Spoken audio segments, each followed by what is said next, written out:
business journalism is a different kind of journalism. Yes, it is. So the business, take us through the business of business journalism. This is most of your lifetime doing. Yeah.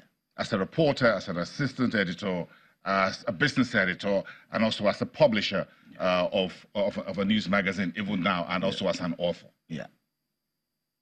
The difference is clear. It has to be factual, just like any other news. But then you go beyond that, you must answer the so-what question. What does this mean to me? What does this mean to you? What does it mean to our readers? You don't just bandy figures and then people will just begin to look at the figure. It wouldn't make much meaning to them. But tell them what those figures mean. For instance, if you tell me, or if I tell you that Nigeria's GDP has declined by so-so rate and all that, I should tell you what it means to you, what it means to me, what it means to the man or the woman in the market. So you have to go beyond the just dishing it out, the news. You go beyond that and tell people the impact, the implication of what you are writing about, what that event is implication on the individual, on the general society, and possibly on the entire world. As a business journalist, you deal with data. And you just talk about the GDP or inflation or company news, or sometimes you have some big stories, maybe when a bank goes down, for example, or when the regulator decides to take down a bank, or the stock market goes bust, things like that.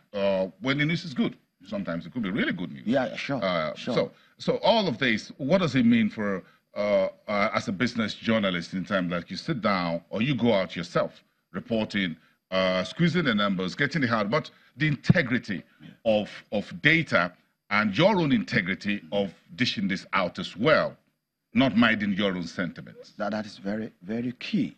I recall that when we were starting out as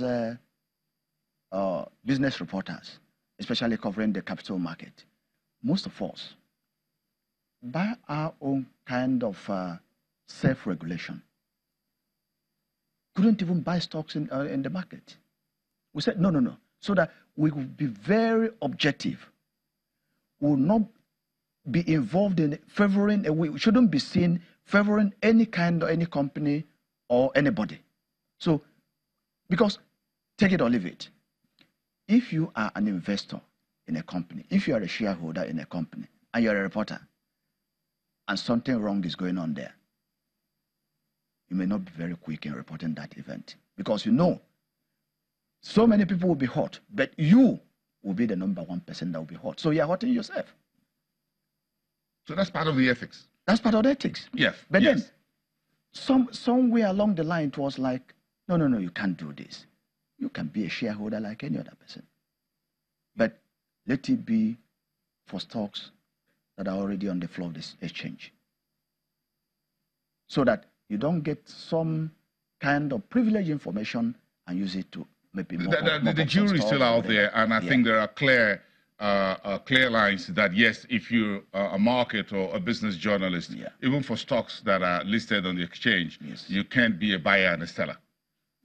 I think unless there is a very great disclosure. I think if that is pushed harder, it wouldn't be a bad idea at all, because we're all human beings. And anything you see that will favor you, you want to do it. Yes. You want to do it. Again, this is I think that's a bit of a different conversation. It talks about ethics, whether a business journalist should invest in stock shares, derivatives, whatever you call it. But in the business of producing a business newspaper or a business report or an economic report, if you want to interchange the word business for economic. Any of that can go. Yes, any of that can go. So it's a business or economic journalism. This business takes a lot. So what do you depend on if you sit in a newsroom as an editor when you give assignments out and information are coming in from different sources, whether they are government or private sector? What responsibility, what onus, what lays on your shoulder at that particular point? Right. The first thing you, as editor, editor, need to be well versed in all the issues concerning what is happening in the market, in the economy. Otherwise, a reporter can bring in anything and you just slam it. Or just when you go on air and broadcast it. And meanwhile, it may not be the right thing. So you need to have all the figures, all the facts at your fingertips. As the editor, who is more or less the last gatekeeper in the newsroom. I'm talking about as the head of the business desk now, because what happens in most cases is that the editor or the person, if it is a newspaper, who signs the paper may not be really interested in all this and may not be really versed in all this. So you are more or less the last gatekeeper. So if you don't do your work very well, anything can go into the newspaper. Anything can go in. We're in the, what you call the social media age.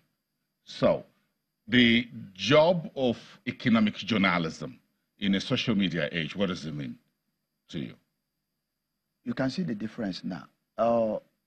With what is happening, we are beginning to separate the boys from the men. Everybody, when it comes to social media and all that, everybody reports politics. Everybody reports social issues and all that. But economic journalism, no, you don't go there just anyhow. Yeah, but you find it on social media as well. No, but you can't. I mean, you can.